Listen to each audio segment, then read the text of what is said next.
بسم اللہ الرحمن الرحیم۔ سامعین کرام، آپ سن رہے ہیں جیمز ہیڈلی چیس کی کہانیوں کے ترجمے میں سے ایک اردو کہانی تہہ آب، جس کا اردو میں ترجمہ کیا ہے اثر نعمانی نے۔ آپ سن رہے ہیں اس سلسلے کی قسط نمبر 2۔ مجھے امید ہے آپ کو میری یہ کاوش پسند آ رہی ہوگی۔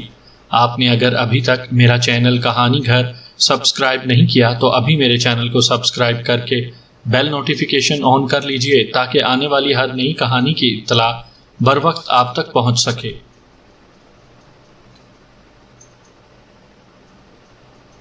ہیری کو وہ ویتنامی لڑکی یاد آنے لگی جس کی یادیں وہ وہیں چھوڑ آیا تھا۔ یہ لڑکی اسے 3 سال پہلے سی گاؤن میں ملی تھی۔ وہ ایک گلی کے موڑ پر بیٹھ کر کھانا فروخت کرتی تھی۔ رفتہ رفتہ وہ اس کی زندگی کا ایک قیمتی اثاثہ بن گئی، ایک ایسا روح پرور خیال جو میدان جنگ کی خوفناک راتوں میں اسے سہارا دیتا تھا۔ وہ جب بھی محاذ سے لوٹتا اسے ہونٹوں پر ایک دل فریب مسکراہٹ لیے اپنا منتظر پاتا تھا۔ وہ بہت ہمدرد تھی، نیک نفس تھی، حساس اور سمجھدار تھی۔ اس نے ان زخموں پر جو وہ اپنے گھر سے لے کر چلا تھا اپنی پرخلوص بے غرض محبت کا مرہم رکھ دیا تھا۔ پھر جب وہ ویت کانگ کے پھینکے ہوئے ایک بم سے ہلاک ہو کر ٹکڑوں میں اڑ گئی تو جیسے ہیری کی زندگی سے جینے کی آرزو نکل گئی۔ اس کے بعد ہیری نے کسی دوسری لڑکی کی طرف نگاہ اٹھا کر بھی نہیں دیکھا، اور نہ ہی اس کے اندر ویتنامی لڑکیوں کے بارے میں باتیں کرنے یا باتیں سننے کا حوصلہ باقی رہا۔ اچانک ہیری کی نظر عقبی آئینے پر پڑی۔ اس نے تقریباً نصف میل پیچھے ایک کار کی ہیڈ لائٹس چمکتے دیکھیں۔ اس نے فوراً کار کی رفتار کم کر کے 60 میل فی گھنٹہ کر دی، جو کہ ہائی وے پر سپیڈ کی حد تھی۔ وہ کوئی خطرہ مول لینا نہیں چاہتا تھا۔ اس نے رینڈی کو بھی کار کے بارے میں بتا دیا۔ پھر عقبی شیشہ دیکھا، پچھلی کار اب بھی اتنے ہی فاصلے پر تھی۔ اس نے بھی اپنی رفتار کم کر دی تھی۔ کھانے کے بعد رینڈی کو کافی کی خواہش ہو رہی تھی۔ ہیری نے بھی خواہش کا اظہار کیا۔ رینڈی نے بھی بتایا کہ 15 میل آگے ایک شبینہ سنیک بار ہے، وہاں اچھی کافی ملتی ہے، وہاں 5 منٹ رک کر کافی پی لیں گے، بلکہ لڑکی کو بھی پلا دیں گے۔ ہیری نے جواب دیا کہ لڑکی نے جگانے سے منع کیا ہے، اس لیے اسے پلانے کی ضرورت نہیں۔ رینڈی نے بتایا کہ سولو کی ایک بہت ہی حسین لڑکی ہے جس کا نام نینا ہے۔ وہ اتنی خوبصورت ہے کہ اس کے حسن کو صرف دیکھ کر ہی سمجھا جا سکتا ہے، بیان نہیں کیا جا سکتا۔ اسی سلسلے میں اس نے سولو کے متعلق بھی بتایا کہ 20 سال قبل سولو بہترین سیف اور قفل شکن تھا۔ کوئی تالا یا کوئی سیف ایسا نہیں تھا جسے وہ کھول نہ سکے، مگر بالآخر پولیس نے اسے گرفتار کر لیا اور اسے 15 سال کی سزا ہو گئی۔ وہ جیل میں تھا کہ نینا پیدا ہوئی اور اس کی بیوی کا انتقال ہو گیا۔ سولو جیل سے نکلا تو اس نے اپنا پیشہ ترک کر دیا اور پیراڈائز سٹی میں یہ ریسٹورانٹ کھول لیا۔ یوں وہ اب بھی بہترین سیف شکن ہے۔ گاہے گاہے اسے کام دوبارہ شروع کرنے کا لالچ دیا جاتا ہے، مگر سولو موجودہ زندگی اور بزنس سے خوش اور مطمئن ہے۔ اپنی بیٹی کو بہت چاہتا ہے، اور اگرچہ اس کی عمر 50 سال سے زیادہ ہے مگر وہ بہت طاقتور اور پھرتیلا ہے۔ ریسٹورانٹ میں ہونے والی ہر گڑبڑ سے خود ہی نبٹتا ہے۔ ایک مرتبہ 3 شراب کے نشے میں مدہوش ہپیوں نے نینا پر دراز دستی کرنا چاہی تو سولو نے اکیلے ان تینوں کا مقابلہ کیا اور اتنی بری طرح ٹھکائی کی کہ وہ ہفتوں تک ہسپتال میں پڑے رہے۔ رینڈی نے کہا کہ وہ یہ ساری باتیں اس لیے کہہ رہا ہے کہ ہیری سولو کی طرف سے ہوشیار رہے اور کسی بلا وجہ کی مصیبت میں نہ پڑے، خاص طور سے نینا سے دور رہے۔ ہیری نے جواب دیا کہ رینڈی فکر مند نہ ہو، وہ کسی ایسی لڑکی کو پسند نہیں کرتا جو اپنے ساتھ کوئی پرابلم لے کر آئے۔ اسی طرح باتیں کرتے وہ مطلوبہ سنیک بار تک پہنچ گئے۔ ہیری نے کار اور کاروان ایک جانب کھڑا کیا۔ ہیری نے مستانگ کار سے اتر کر ہائی وے کی طرف دیکھا۔ ان کا پیچھا کرنے والی کار تیزی سے قریب آتی جا رہی تھی۔ رینڈی نے جو اتر کر سنیک بار کے دروازے پر پہنچ گیا تھا پلٹ کر ہیری کو آواز دی اور ہیری آگے بڑھ آیا۔ ریسٹورانٹ میں داخل ہوتے ہوئے اس نے ایک کار کے رکنے کی آواز سنی۔ کھڑکی سے جھانک کر دیکھا تو ایک سفید مرسڈیز نظر آئی۔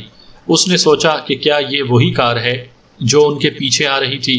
وہ کار کو اچھی طرح دیکھنے کے لیے کھڑکی کی طرف بڑھا ہی تھا کہ مرسڈیز حرکت میں آئی اور آگے چل دی۔ ہیری صرف اتنا ہی دیکھ سکا کہ جو آدمی کار چلا رہا تھا اس نے بڑا سا ہیٹ پہن رکھا تھا۔ کار میں اندھیرا تھا، اس لیے وہ اس کا چہرہ نہیں دیکھ سکا۔ 5 منٹ بعد وہ سنیک بار سے کافی پی کر 2 پیکٹ کیمل سگریٹ اور 1 پنٹ کافی کا کارٹن خرید کر مستانگ کار میں واپس آ گئے۔ ہیری اب بھی لڑکی کی طرف سے فکر مند تھا۔ اس نے گلو کمپارٹمنٹ کھول کر دوبارہ کاغذات دیکھے۔ کار جوئل بلیک نامی آدمی کو کرائے پر دی گئی تھی۔ کرائے کا معاہدہ دیرو بیچ میں ہوا تھا 2 دن قبل۔ اس نے سپیڈو میٹر بھی دیکھا، حساب لگانے پر وہی 240 میل آئے۔ پھر اس لڑکی نے یہ کیوں کہا کہ وہ 18 گھنٹے سے کار ڈرائیو کر رہی ہے؟ شاید اس لیے کہ خود کو تھکا ہوا ظاہر کر کے ہیری کو کار چلانے کے لیے کہہ سکے۔ مگر وہ یہ کیوں چاہتی تھی کہ ہیری ڈرائیو کرے؟ رینڈی نے ہیری کو سوچتے دیکھا تو پوچھا کہ کیا اب بھی وہ لڑکی کے بارے میں سوچ رہا ہے؟ اگر ایسا ہے تو جب میامی میں لڑکی کو جگائے تو خود اس سے ہی پوچھ لے، بلا وجہ ذہن الجھانے سے کیا فائدہ؟ ہیری نے اس بات سے اتفاق کیا، کاغذات واپس گلو کمپارٹمنٹ میں رکھ دیے اور تھیلے سے کھانا نکال کر کھانے لگا۔ ڈرائیونگ رینڈی نے سنبھال لی۔ رینڈی نے ہیری کو جگایا جو کچھ دیر کے لیے سو گیا تھا۔ اس نے بتایا کہ وہ ابھی فورٹ لارڈ سے گزرے ہیں اور 20 منٹ بعد میامی پہنچ جائیں گے۔ ہیری نے کہا کہ اب جو پہلا کیفے نظر آئے رینڈی وہاں کار روک لے، وہ کافی پینا چاہتا ہے۔ لڑکی کو بھی اٹھا دیں گے اور پوچھیں گے کہ وہ میامی میں کہاں اترنا چاہتی ہے۔ جلد ہی انہیں ایک چھوٹا سا کیفے مل گیا۔ رینڈی نے کار روک لی۔ ہیری نے اپنی گھڑی دیکھی، 5:15 ہوئے تھے۔ وہ نیچے اترا۔ رینڈی سے کہا وہ کافی کے 2 کارٹن لینے جا رہا ہے، اتنی دیر میں وہ لڑکی کو جگا دے۔ کیفے سے ہیری نے کافی اور لڑکی کے خیال سے 4 ڈف نٹس خرید لیے، قیمت ادا کی اور مستانگ کار کی طرف واپس چلا۔ رینڈی کار میں بیٹھا تھا مگر اس کا چہرہ سفید پڑا ہوا تھا۔ ہیری کے کار میں بیٹھتے ہی اس نے کار چلا دی اور رفتار تیز کرنے لگا۔ اس کی گھبراہٹ دیکھ کر ہیری نے کہا، رفتار کم کرو ورنہ کوئی ایکسیڈنٹ کر بیٹھو گے، وہ مر چکی ہے۔ رینڈی نے بے تابی سے کہا، کمبل پر خون کے دھبے ہیں اور لاش اکڑ گئی ہے۔ ہیری کو ایک جھٹکا سا لگا۔ رینڈی کی حالت دیکھ کر اس نے سوچا تھا کہ کوئی گڑبڑ ہے، مگر وہ گڑبڑ اتنی بڑی ہوگی اس کا اسے گمان بھی نہیں تھا۔ کار روکو، میں اسے دیکھنا چاہتا ہوں، اس نے سخت لہجے میں کہا۔ ہم یہاں ہائی وے پر نہیں رک سکتے، رینڈی نے جواب دیا۔ گشتی پولیس سڑکوں پر آ گئی ہوگی، میں کسی لاش کے ساتھ پکڑا جانا پسند نہیں کرتا، پولیس سوچے گی اسے ہم نے قتل کیا ہے۔ ہیری نے اس خیال سے اتفاق کیا، واقعی پولیس انہیں روک لے تو ان کی پوزیشن بہت نازک ہوگی۔ تمہیں یقین ہے کہ وہ مر چکی ہے؟ اس نے پوچھا۔ ہاں مجھے یقین ہے، رینڈی نے جواب دیا۔ میں نے کاروان کے دروازے پر دستک دی، کوئی جواب نہیں ملا تو ہینڈل گھمایا اور دروازہ کھلا ہوا تھا۔ میں اندر چلا گیا، وہ نچلی برتھ پر لیٹی ہوئی تھی، کمبل اوڑھا ہوا تھا، اندر ایسی بو تھی کہ میرا دل گھبرا گیا۔ پھر میں نے کمبل پر خون کا دھبا دیکھا، میں اور گھبرایا، اسے آواز دی اور جھک کر اس کا بازو چھوا، وہ لکڑی کی طرح اکڑا ہوا تھا۔ میں مزید برداشت نہیں کر سکا، تیزی سے کاروان سے باہر آ گیا۔ ہیری نے کچھ فاصلے پر سڑک کے کنارے ایک بڑا سا بورڈ لگے دیکھا، اس پر لکھا تھا سمندر کا ساحل تیرنے کے لیے بالکل محفوظ۔ اس نے رینڈی سے کہا کہ کار اسی جانب موڑ لے۔ ہائی وے پر اس وقت کوئی ٹریفک نہیں تھی۔ رینڈی نے کار ہائی وے سے نیچے اتار دی۔ ایک کچی سڑک ساحل تک چلی گئی تھی۔ نصف میل آگے جا کر درختوں کا ایک بڑا سا جھنڈ تھا اور اس سے کوئی 200 گز آگے کھلا سمندر۔ ہیری نے کار روکنے کو کہا، رینڈی نے کار روک دی۔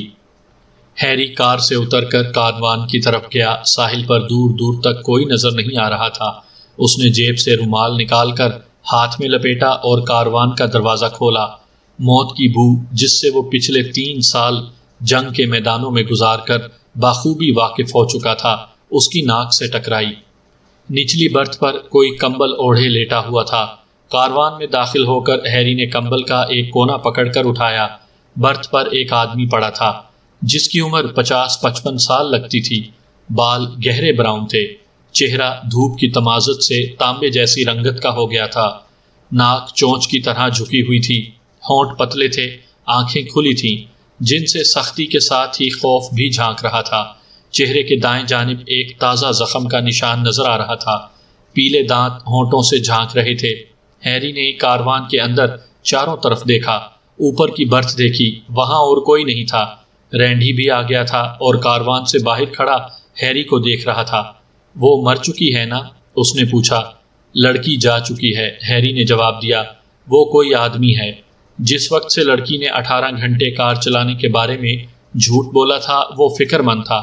اب وہ سوچ رہا تھا کہ اس نے اسی وقت لڑکی سے بات کر لی ہوتی تو اچھا ہوتا۔ لڑکی جا چکی ہے؟ رینڈی نے حیرت سے دہرایا۔ تم نے درمیان میں کہیں کار روکی تو نہیں تھی؟ بالکل نہیں۔ لڑکی کاروان میں نہیں ہے اور وہ آدمی بھی کم سے کم 48 گھنٹے قبل مر چکا تھا، ہیری نے کہا۔ مجھے یقین ہے کہ جب لڑکی نے ہمیں لفٹ دی تب بھی آدمی کی لاش اندر موجود تھی۔ میرا خیال ہے کہ ہم نے جب سنیک بار پر کار روکی تھی وہ تب ہی اتر گئی ہوگی۔ وہ مرسڈیز کار جو ہمارے پیچھے آ رہی تھی وہ چند لمحوں کے لیے رکی تھی اور لڑکی کاروان سے اتر کر اس کار میں بیٹھ گئی۔ وہ ہمارے پیچھے اسی لیے آ رہی تھی کہ ہم کہیں ٹھہریں اور لڑکی اتر کر اس میں بیٹھ جائے۔ ممکن ہے یہی آدمی جوئل بلیک ہو جس نے ہرٹز کمپنی سے کار کرائے پر لی تھی۔ آؤ سب کچھ یہاں چھوڑ کر بھاگ چلیں، رینڈی نے جلدی سے کہا۔ تمہیں اس مصیبت کا اندازہ نہیں ہے جس میں ہم پھنس چکے ہیں، ہیری نے کہا۔ جب پولیس کو کاروان اور اس کی لاش ملے گی تو وہ تحقیقات شروع کر دے گی۔ کسی نہ کسی نے ہمیں مستانگ کار کے ساتھ ضرور دیکھ لیا ہوگا۔ جیسے ہی پولیس کو ہمارا حلیہ معلوم ہوگا تو اسے ہم تک پہنچنے میں دیر نہیں لگے گی، اور جب ہم اسے اپنی کہانی سنائیں گے تو تم پولیس کے رد عمل کا اندازہ لگا سکتے ہو۔ وہ سوچے گی کہ اس آدمی نے ہمیں لفٹ دی اور ہم نے کار اور رقم کے لالچ میں اسے ہلاک کر دیا۔ پولیس ہمیشہ اسی انداز میں سوچتی ہے اور وہ لڑکی بھی یہی چاہتی تھی کہ پولیس یہی سمجھے۔ ہمیں اس جال میں دانستہ پھانسا گیا ہے۔ وہ اس لاش کو کہیں ٹھکانے سے لگانے جا رہی تھی۔ ہم نے اس سے لفٹ لی تو اسے لاش ہمارے سر ڈالنے کا موقع مل گیا۔ تو پھر اب ہم کیا کریں؟ رینڈی نے پوچھا۔ میں اس آدمی کے بارے میں کچھ زیادہ جاننا چاہتا ہوں، ہیری نے جواب دیا۔ وہ دوبارہ کاروان میں گیا، لاش پر سے کمبل پوری طرح ہٹا دیا۔ اس نے دیکھا کہ اس آدمی کے الٹے پیر کو آگ سے جلایا گیا ہے۔ دل کڑا کر کے وہ لاش کو گھسیٹ کر کاروان سے باہر لے آیا۔ اس کی جیبوں کی تلاشی لی مگر تمام جیبیں خالی تھیں۔ جیکٹ پر لگا ہوا ٹیلر کا لیبل بھی نکال لیا گیا تھا۔ صاف ظاہر تھا کہ آدمی کا پیر جلا کر اس سے کچھ معلوم کرنے کی کوشش کی گئی تھی۔ جسم پر کسی اور چوٹ یا زخم کا نشان نہیں تھا۔ ایسے لگتا تھا کہ پیر جلنے کی ناقابل برداشت اذیت سے آدمی کو دل کا دورہ پڑا اور وہ مر گیا۔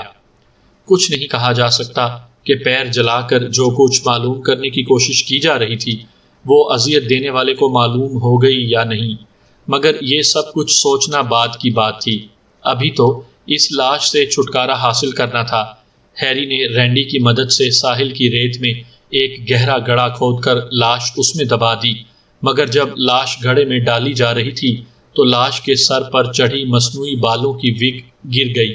ہیری نے وگ کے اندر پلاسٹک ٹیپ کے ذریعے چپکائی ہوئی ایک چابی دیکھی۔ چابی پر پیراڈائز سٹی ایئرپورٹ کنندہ تھا، ساتھ ہی لاکر نمبر 388 بھی کھدا ہوا تھا۔ ہیری نے رینڈی کی نظر بچا کر چابی اپنی جیب میں رکھ لی، گڑھے کو ریت سے بھر دیا۔ اندازہ ہو رہا تھا کہ اس آدمی سے جو بات معلوم کرنے کی کوشش کی جا رہی تھی اس کا تعلق اس چابی سے تھا۔ ڈومینیکو ریسٹورانٹ محل وقوع کے اعتبار سے بڑی معیاری جگہ پر واقع تھا۔ ایک جانب کھلا سمندر اور دونوں اطراف میں پام اور سائپرس کے اونچے اونچے درخت جنہوں نے گویا ریسٹورانٹ کو اپنی حفاظت میں لے رکھا تھا۔ ہیری اور رینڈی ریسٹورانٹ پہنچے تو ایک قوی ہیکل کثرتی جسم کا آدمی ریسٹورانٹ کے دروازے سے نکل کر برآمدے میں آیا۔ اس نے ہیری اور رینڈی کو غور سے دیکھا۔ رینڈی کو پہچان کر اس کے ہونٹوں پر استقبالیہ مسکراہٹ ابھری۔ اس نے رینڈی سے ہاتھ ملایا، اس کی پشت پر تھپکی دی۔ رینڈی گرتے گرتے بچا۔ ہیری کا اندازہ تھا کہ یہ آدمی ضرور سولو ڈی نیکو ہوگا، ریسٹورانٹ کا مالک، اور اس کا اندازہ درست تھا۔ رینڈی نے اس سے ہیری کا تعارف کروایا کہ یہ ہے وہ آدمی جس کے بارے میں اس نے فون کیا تھا۔ سولو نے ہیری کو غور سے دیکھا، چہرے پر بدستور مسکراہٹ تھی۔ ویتنام سے آ رہے ہو؟ اس نے کہا۔ وہاں تم میرے بیٹے سے بھی ملے، وہ میرین کی 3rd کمپنی میں ہوتا ہے۔ میں اس سے تو نہیں ملا مگر تھرڈ کمپنی کے بارے میں جانتا ہوں، بہت اچھی کمپنی ہے۔ بے شک ہے، سولو نے کہا، تو تمہیں ملازمت چاہیے۔ مجھے ایک لائف گارڈ کی ضرورت ہے، تیراکی میں اولمپک کے چیمپئن ہو، ملازمت ضرور مل جائے گی، بشرط یہ کہ ساتھ ہی کچھ دوسرے کام بھی کر سکو۔ مجھے کوئی کام کرنے سے آر نہیں ہے۔ تو سمجھ لو تمہیں ملازمت مل گئی۔ ابھی میں مارکیٹ جا رہا ہوں، جنگ کے بارے میں تم سے بعد میں گفتگو رہے گی۔ رینڈی، اپنے دوست کو اپنے کیبن کے ساتھ والے کیبن میں لے جاؤ، یہ وہیں رہے گا۔ ابھی سیزن شروع نہیں ہوا، اس لیے 2-4 دن آرام کر سکتے ہو۔ سولو ہیری کو عجیب نظروں سے گھور رہا تھا، پھر اس نے آگے بڑھ کر ہیری کے بازو ٹٹولے۔ باکسنگ کر سکتے ہو؟ اس نے پوچھا۔ یوں ہی تھوڑی سی، ہیری نے جواب دیا۔ لڑنے والے آدمی ہو، اگر ضرورت پڑ جائے تو۔ مجھے بھی لڑنے کا شوق ہے، سولو نے کہا۔ اچانک ہیری نے ایک پنچ آتے دیکھا، غیر ارادی طور پر وہ ذرا سا ایک جانب ہٹا، وہ گھونسا اس کے سینے کے لیے تھا، پسلیوں کے اوپر سے پھسلتا چلا گیا، پھر اسی طرح غیر اختیاری طور پر اس کا ہاتھ چلا اور سولو کے پہلو پر لگا۔ اسے یوں لگا جیسے اس کا گھونسا کسی دیوار سے ٹکرایا ہو۔ سولو لڑکھڑا کر پیچھے ہٹا، پلکیں جھپکائیں، گہری سانس لی۔ دونوں نے ایک دوسرے کو دیکھا۔ سولو مسکرانے لگا۔ بہت پھرتیلے ہو اور سمارٹ بھی، اس نے کہا۔ گھونسا کھانا نہیں چاہتے مگر مار سکتے ہو، بہت خوب۔ کیا کوئی پنچ برداشت بھی کر سکتے ہو؟ اگر کرنا ہی پڑ جائے تو۔ لگتا ہے میں تمہیں پسند کرنے لگوں گا۔ سولو نے ہیری کی پیٹھ تھپ تھپائی اور پھر اچانک ایک دوسرا پنچ چلا۔ ہیری اس کا متوقع تھا۔ اس نے سر ایک طرف ہٹایا اور سولو کا گھونسا اس کے کان کو چھوتا ہوا نکل گیا۔ یہ ایسا پنچ تھا کہ لگ جاتا تو خطرناک ثابت ہو سکتا تھا۔ ایک بار پھر ہیری کا ہاتھ حرکت میں آیا، سولو کے سینے پر پڑا۔ سولو کی سانس اوپر کی اوپر، نیچے کی نیچے رہ گئی۔ اس نے جلدی جلدی پلکیں جھپکائی۔ بہت خوب۔ جب وہ بولنے کے قابل ہوا تو اس نے کہا، ہم دونوں بہترین دوست بنیں گے۔ بہت اچھا پنچ تھا۔ کیا تم نے کبھی پیشہ ور باکسر بننے کے بارے میں سوچا ہے؟ مسٹر سولو، ہیری نے اسے غور سے دیکھتے ہوئے کہا، میں تمہاری ملازمت کرنا چاہتا ہوں۔ مجھے تمہیں مارنا نہیں چاہیے تھا، مگر جب کوئی مجھ پر گھونسا اٹھاتا ہے تو فطری طور پر میرا ہاتھ بھی چل جاتا ہے۔ مجھے افسوس ہے۔ افسوس کی ضرورت نہیں، سولو نے جواب دیا۔ بس ایک اچھا پنچ برداشت کر سکتا ہوں، اس سے میرے جگر اور پیٹ کے اعصاب مضبوط ہوتے ہیں، لیکن اگر تم اتنے پھرتیلے نہ ہوتے تو میرا پنچ تمہیں 1 ہفتے کے لیے بستر پر لٹا دیتا۔ کیا واقعی؟ ہیری نے کہا۔ مجھے تمہارا دوست بن کر خوشی ہوگی مسٹر سولو، لیکن اب کوئی اور پنچ مجھ پر مت آزمانا۔ میں نروس ہو جاتا ہوں اور ممکن ہے کہ میں اپنا اگلا پنچ ہلکا نہ رکھ سکوں۔ سولو کے چہرے سے مسکراہٹ غائب ہو گئی۔ گویا تم نے دانستہ اپنا پنچ ہلکا رکھا تھا، اس نے پوچھا۔ میں تمہیں چوٹ پہنچانا نہیں چاہتا تھا، ہیری نے جواب دیا۔ اس مرتبہ سولو کا پنچ ہیری کے لگ ہی گیا تھا۔ سر ہٹاتے ہٹاتے بھی وہ ٹھوڑی سے رگڑتا ہوا نکل گیا، لیکن اس کا جوابی پنچ سولے کے جبڑے پر اتنی قوت سے پڑا کہ وہ ایک میز سے ٹکرا کر پشت کے بل فرش پر گر گیا۔ اس کی آنکھیں اوپر چڑھ گئیں، بازو بے جان سے ہو کر اس کے پہلو میں گر پڑے اور وہ کسی وحیل مچھلی کی طرح فرش پر بے سود پڑا رہ گیا۔ میرے خدا، رینڈی چلایا، کیا تم پاگل ہو گئے ہو؟ وہ آگے سولو کی طرف بڑھنے لگا تھا کہ ہیری نے اسے روک لیا۔ اس کی فکر مت کرو، ہیری نے کہا۔ تم نے بھی سنا ہوگا، وہ خود کہہ رہا تھا کہ وہ اچھے پنچ پسند کرتا ہے۔ کئی لمحوں کے بعد سولو کی آنکھوں میں حرکت ہوئی۔ اس نے آنکھیں کھول کر ہیری کو گھورا، پھر مسکرانے لگا۔ اگرچہ وہ مسکراہٹ جبریہ تھی مگر بہرحال مسکراہٹ تھی۔ اس نے اپنا دایاں ہاتھ آگے بڑھایا اور ہیری نے اس کا ہاتھ پکڑ کر اسے اٹھنے میں مدد دی۔ میں نے اس سے بہتر پنچ اپنی زندگی میں کبھی نہیں کھایا، اس نے کہا۔ اوکے ہیری، اب یہ کھیل مزید نہیں ہوگا۔ میں اور تم بہترین دوست بننے والے ہیں۔ میرا ارادہ تمہیں $30 فی ہفتہ دینے کا تھا، مگر اب تمہیں $40 ملیں گے۔ باقی دوسری چیزیں بھی بہترین ہوں گی۔ رینڈی، اس کا خیال رکھنا۔ اور وہ قدرے لڑکھڑاتے قدموں سے مارکیٹ جانے کے لیے اپنی کار کی طرف بڑھ گیا۔ کار چلی گئی تو رینڈی اور ہیری کافی دیر خاموش کھڑے رہے۔ بالآخر رینڈی نے ہیری سے کہا کہ وہ اس کے ساتھ چلے اور اپنا کیبن دیکھ لے، مگر ہیری نے قدم بڑھایا ہی تھا کہ پیچھے سے ایک آواز آئی، نہیں، اسے باہر نکال دو۔ ایک لڑکی جو ہیری کے خیال میں نینا ہو سکتی تھی برآمدے میں کھڑی تھی۔ اسے دیکھ کر ہیری کو ایسا ہی شوق لگا جیسے اس نے بجلی کا ننگا تار چھو لیا ہو۔ بلا شبہ وہ بہت حسین اور دلکش تھی۔ اس کی عمر 22-23 سال معلوم ہوتی تھی۔ قد اوسط درجے کا تھا، مگر شریرہ جسم ہونے کی وجہ سے لمبی محسوس ہوتی تھی۔ اس کے بال سیاہ شانوں تک تراشیدہ تھے، جنہیں درمیان سے مانگ نکال کر 2 حصوں میں تقسیم کر دیا گیا تھا۔ وہ اس وقت بہت غصے میں نظر آ رہی تھی۔ اس کی سیاہ بڑی بڑی آنکھیں گویا شعلے برسا رہی تھیں۔ مجھے تمہارا دوست پسند نہیں آیا رینڈی، وہ کہہ رہی تھی۔ اسے دفع کرو، اسے دیکھ کر میری طبیعت خراب ہونے لگی ہے۔ بات کیا ہے مس سولو؟ ہیری نے سخت لہجے میں پوچھا۔ تم جنگلی اور وحشی ہو، بزدل آدمی۔ تم اپنے ہم عمر اور برابر کے آدمی سے مقابلہ کیوں نہیں کرتے؟ تمہارا مطلب ہے کہ تمہارا باپ اپنی حفاظت نہیں کر سکتا؟ ہیری نے جواب دیا۔ جب کسی آدمی کو تمہارے باپ کی طرح مصیبت کی تلاش رہتی ہے تو جلد یا بدیر وہ اسے ضرور مل جاتی ہے۔ مجھے افسوس ہے کہ میں نے تمہیں پریشان کر دیا، لیکن اس سے زیادہ افسوس مجھے تب ہوتا جب میں کسی ڈیکے کی طرح تمہارے باپ سے مار کھا لیتا۔ تم یہاں ملازمت نہیں کر سکتے، نینا نے غصے سے کہا۔ میں نہیں کرنے دوں گی، اس لیے بہتر ہوگا کہ دفع ہو جاؤ۔ میں چھوٹی لڑکیوں سے احکامات لینے کا عادی نہیں ہوں، ہیری نے جواب دیا۔ مجھے تمہارے باپ نے ملازم رکھا ہے، اگر وہ مجھ سے جانے کا کہے گا تو چلا جاؤں گا۔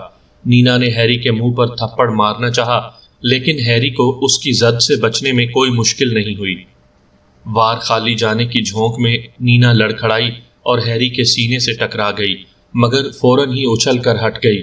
یہ کیا ہو رہا ہے؟ ایک آواز آئی، ساتھ ہی ایک چھوٹے سے قد کا آدمی نکل کر برآمدے میں آیا۔ اسے دیکھتے ہی ہیری کے دل میں ناپسندیدگی کا تاثر ابھرا۔ مینوئل، نینا نے اس آدمی سے کہا، اس آدمی کو باہر نکال دو۔ اتنا کہہ کر وہ پلٹ کر تیزی سے ریسٹورانٹ میں چلی گئی۔ مینوئل نے ہیری کو گھور کر دیکھا، پھر رینڈی سے اس کے بارے میں پوچھا۔ رینڈی نے بتایا کہ اس کا نام ہیری ہے اور مسٹر سولو نے اسے لائف گارڈ کی حیثیت سے ملازم رکھا ہے۔ نینا اس لیے ناراض ہو رہی تھی کہ ہیری اور سولو میں باکسنگ کا دوستانہ مقابلہ ہو گیا تھا، جو سولو کے لیے کچھ ناموافق ثابت ہوا۔ مینوئل نے ہیری سے کہا کہ اگر اسے یہاں ملازمت کرنا ہے تو بلا وجہ کی پریشانی پیدا کرنے سے بچنا ہوگا۔ ہیری نے جواب دیا کہ تمہیں پریشانی پسند نہیں تو سولو سے بات کرو، وہ ایسی باتیں پسند کرتا ہے۔ بات زیادہ نہ بڑھے اس لیے رینڈی ہیری کو اپنے ساتھ لے کر آگے چل دیا۔ ریسٹورانٹ کی عمارت کے عقب میں لکڑی کے 4 کیبن بنے ہوئے تھے۔ رینڈی نے دوسرے کیبن کا دروازہ کھولتے ہوئے ہیری کو بتایا کہ یہ اس کا کیبن ہے اور خود اس کا کیبن برابر والا ہے، اور مینوئل کا کیبن ہیری کے کیبن کے سامنے والا ہے۔ پہلا کیبن سرے دست خالی ہے۔ ہیری اپنا تھیلا اٹھائے اندر داخل ہوا۔ کیبن چھوٹا مگر آرام دہ تھا، ضرورت کی ہر چیز سے آراستہ۔ جب سے ہیری نے سولو کو پنچ مار کر فرش پر گرایا تھا، رینڈی کچھ فکر مند نظر آ رہا تھا۔ آخر ہیری کے اصرار پر اس نے بتا دیا کہ ہیری نے کچھ اچھا نہیں کیا، اس نے سولو کے غرور کو ٹھیس پہنچائی ہے۔ سولو خود کو ضلع کا بہترین باکسر خیال کرتا ہے، اس نے ابھی تک کسی سے ہار نہیں مانی، مگر ہیری نے اسے احساس شکست سے دوچار کر دیا۔ ہیری نے جواب دیا کہ یہ تو ہونا ہی تھا، اگر کوئی سولو کی طرح دوسروں پر اپنے گھونسے آزمانے کا عادی ہوتا ہے تو جلد یا بدیر اسے اس کا خمیازہ تو برداشت کرنا ہی پڑتا ہے۔ اگر وہ اتنا موٹا اور پختہ عمر کا نہ ہوتا تو ممکن تھا کہ 1-2 پنچ ہیری کے بھی لگ جاتے۔ وہ جہاں سے آ رہا ہے وہاں ایک آدمی موقع ملنے پر دوسرے کو مار ڈالتا ہے، وہاں برداشت، اخلاق اور مروت نام کی کوئی چیز نہیں ہوتی۔ آدمی کسی کو مارتا ہے تو مرنے کا خطرہ بھی گوارا کرتا ہے۔ اگر یہاں کے لوگ چھیڑ چھاڑ نہیں کریں گے تو وہ بھی خاموش رہے گا، لیکن اگر انہوں نے اسے گھیرنے اور تنگ کرنے کی کوشش کی تو وہ جیسا بھی جواب دے سکتا ہے دینے سے باز نہیں آئے گا۔ 10 بجے کے بعد ہیری نے سولو کو مارکیٹ سے واپس آتے دیکھا۔ اس وقت وہ اپنے کیبن سے 10-12 گز کے فاصلے پر ایک پام کے درخت کے سائے میں بیٹھا سولو کی واپسی کا انتظار کر رہا تھا۔ اس کا ذہن سولو یا اس کی غسیلی بیٹی سے زیادہ اس آدمی کی لاش میں الجھا ہوا تھا جو انہیں کاروان میں ملی تھی۔ لاش کو دفن کرنے کے بعد وہ اور رینڈی کاروان کو میامی سے باہر لے گئے۔ جہاں انہیں کاروان کھڑا کرنے کا ایک بہت بڑا پلاٹ نظر آیا، جہاں اس وقت بھی کم سے کم 200 کاروان پارک تھے۔ کاروان کو چھوڑنے کی یہ بہترین جگہ تھی۔ صبح کے اس حصے میں وہاں کوئی نظر بھی نہیں آ رہا تھا۔ انہوں نے دوسرے کاروانوں کے درمیان کاروان کھڑا کر دیا، کار کو اس سے الگ کیا اور روانہ ہو گئے۔ میامی سے کافی دور انہیں ایک کار پارکنگ پلاٹ ملا جہاں بے شمار کاریں کھڑی تھیں۔ ہیری نے انہی کے درمیان مستانگ کار کو بھی کھڑا کر دیا۔ اسے چھوڑ کر جانے سے پہلے ہیری نے اسے اچھی طرح اندر باہر سے صاف کر دیا تاکہ ان کی انگلیوں کے نشانات نہ باقی رہ جائیں۔ مستانگ کار وہاں چھوڑ کر وہ پیدل چلتے ہوئے ہائی وے تک آئے۔ وہاں سے ایک بس پکڑی جس نے انہیں سولو کے ریسٹورانٹ پر اتار دیا۔ ہیری مطمئن تھا کہ انہوں نے کوئی ایسا سراغ نہیں چھوڑا جس سے پولیس ان تک پہنچ سکے۔ کم سے کم جب تک لاش دریافت نہیں کی جاتی ان کے لیے کوئی خطرہ نہیں تھا۔ مستانگ کار وہاں سے ہفتوں تک کھڑی رہ سکتی تھی اور پھر کوئی اس کی موجودگی محسوس کر ہی لے تب بھی کار کے مالک کی تلاش شروع ہوگی، کسی قاتل کی نہیں۔ وہ چابی جو لاش کی وگ کے اندر چھپی ملی تھی ہیری کی جیب میں رکھی تھی۔ اس نے رینڈی کو چابی کے بارے میں کچھ نہیں بتایا تھا اور اب بھی فیصلہ نہیں کر سکا تھا کہ بتانا چاہیے یا نہیں۔ اس کا خیال تھا کہ جس طرح لاش کا پیر جلایا گیا تھا اس سے ظاہر ہوتا تھا کہ جس کسی کو بھی اس کی تلاش تھی وہ اسے ہر قیمت پر پانا چاہتا تھا، اور یقیناً یہ کسی قیمتی راز کی کنجی تھی۔ رینڈی سے پوچھنے پر معلوم ہوا تھا کہ شہر کا ایئرپورٹ مشرق کی جانب 15 میل کے فاصلے پر واقع تھا، اور ہیری سوچ رہا تھا کہ وہ وہاں تک کیسے پہنچے گا۔ اگر سولو اپنی کار استعمال کرنے کی اجازت دے دے تو کام بن سکتا ہے۔ ابھی 1-2 دن انتظار کرنا مناسب ہوگا، مگر یہ کام سیزن شروع ہونے سے پہلے کر لینا چاہیے۔ ہیری نے سولو کو ریسٹورانٹ کی طرف جاتے دیکھا۔ ابھی وہ اندر نہیں گیا تھا کہ نینا آ گئی اور غصیلے انداز میں اپنے باپ سے باتیں کرنے لگی۔ ظاہر تھا وہ ہیری کے بارے میں ہی کہہ رہی ہوگی۔ اپنے مخالفانہ طرز عمل کے باوجود اس لڑکی نے ہیری پر گہرا اثر ڈالا تھا۔ نیہا کی موت کے بعد سے ہیری کے تعلقات دوسری لڑکیوں سے بڑے رسمی رہے تھے۔ وہ ان سے ملتا تھا اور بھول جاتا تھا، لیکن نینا کے بارے میں اسے اندیشہ ہو رہا تھا کہ یہ لڑکی اس کے لیے الجھن اور پریشانی کا سبب بن سکتی ہے۔ اس نے دیکھا کہ سولو چند لمحے نینا کی باتیں سنتا رہا، پھر ہاتھ بڑھا کر اسے بولنے سے روک دیا، تیزی سے کچھ کہا اور نینا کو جانے کا اشارہ کیا۔ نینا چند لمحے اسے گھورتی رہی، پھر کندھے جھٹک کر ایک طرف چل دی۔ اس کے جانے کے بعد سولو نے پلٹ کر اس کی طرف دیکھا جہاں ہیری بیٹھا تھا، اور پھر مسکراتے ہوئے اس کے پاس آیا، کہا کہ وہ نینا کے بارے میں فکر مند نہ ہو۔ نینا کو اس کے لاڈ پیار نے ضدی اور خود سر بنا دیا ہے، مگر اس نے نینا کو سمجھا دیا ہے کہ ہیری یہیں رہے گا اور کام کرے گا۔ امید ہے وہ آئندہ ہیری سے نہیں الجھے گی۔ ہیری نے کہا بھی کہ اسے کہیں اور بھی کام مل سکتا ہے، اس لیے وہ چلا جائے تو اچھا ہے، مگر سولو نے اسے جانے کی اجازت نہیں دی۔ آخر ہیری نے ٹھہرنے کا وعدہ کر لیا۔ پھر سولو نے ایک ہٹ کی طرف اشارہ کیا کہ وہاں پیڈل سے چلنے والی کشتیاں، بڑی چھتریاں، جوٹ کی چٹائیاں وغیرہ رکھی ہیں۔ اب چونکہ ہیری ساحل کے جملہ کاموں کا انچارج ہے، اس لیے وہاں جا کر دیکھے کہ سب چیزیں درست ہیں یا نہیں۔ جو درست نہ ہو انہیں کام کے قابل بنائے۔ دوپہر 12 بجے کھانا کھایا جاتا ہے۔ اس وقت وہ کچن میں آ کر سب کے ساتھ کھانا کھائے۔ ہیری نے ٹھہرنے کا وعدہ تو کر لیا تھا، مگر اسے محسوس ہو رہا تھا کہ وہ ٹھہر کر غلطی کر رہا ہے۔ لیکن نینا کی کشش اتنی غالب آ چکی تھی کہ وہ خوش بھی تھا کہ سولو نے اسے جانے سے روک لیا۔ ہیری ہٹ میں جا کر 2 نیگرو ملازموں کی مدد سے چیزوں کو درست کرتا رہا۔ 12 بجے اپنے کیبن میں گیا، غسل کیا، کپڑے تبدیل کیے اور کچن کی طرف چل دیا۔ سولو، نینا، رینڈی اور مینوئل وہاں پہلے سے موجود تھے۔ نینا نے ہیری کو نگاہ اٹھا کر بھی نہیں دیکھا اور جلد ہی کھانے سے فارغ ہو کر چلی گئی۔ سولو نے بتایا کہ وہ کل بھی مارکیٹ جائے گا، وہاں کچھ زیادہ کام ہے، اس لیے وہ چاہتا ہے کہ ہیری بھی ساتھ چلے۔ ہیری نے آمادگی کا اظہار کیا، پھر یوں ہی سرسری لہجے میں کہا کہ اگر کسی رات وہ شہر کی سیر کے لیے جانا چاہے تو اس کے لیے ٹرانسپورٹ کا کیا انتظام ہے۔ سولو نے بتایا کہ ہر نصف گھنٹے کے بعد ایک بس شہر جاتی ہے اور آتی ہے، وہ جب چاہے بس سے جا سکتا ہے۔ آخری بس شہر سے رات کے 2 بجے آتی ہے۔ ہیری نے محسوس کر لیا کہ سولو اپنی کار استعمال کرنے کی اجازت نہیں دینا چاہتا۔ سپہر سے شام تک کا وقت ہیری نے ساحل پر کام کرتے ہوئے گزارا۔ کرنے کے لیے بہت کام تھا۔ دونوں نیگرو ملازموں چارلی اور مائک سے اس کا تعلق دوستانہ ہو گیا۔ 7 بجے وہ تیرنے چلا گیا اور تیرتے ہوئے اس نے سوچا کہ ساحل پر ایک ڈائیو بورڈ چھلانگ لگانے کا تختہ ہو تو تیرنے والوں کے لیے ایک دلچسپ مشغلہ ہو سکتا ہے۔ اس نے سوچا کہ وہ اس بارے میں سولو سے ضرور بات کرے گا۔ اس سے فارغ ہو کر وہ کچن میں گیا۔ قدرے دیر ہو گئی تھی۔ نینا کھانا کھا کر واپس جا رہی تھی۔ وہ ہیری کی طرف بغیر دیکھے چلی گئی۔ مینوئل بھی چلا گیا تھا۔ سولو ایک پارٹی کے لیے کھانا تیار کر رہا تھا۔ ہیری نے سولو کو ڈائیو بورڈ کے بارے میں بتایا۔ سولو نے پوچھا کہ ہیری ایسا بورڈ تیار کر سکتا ہے۔ ہیری نے اس بات میں جواب دیا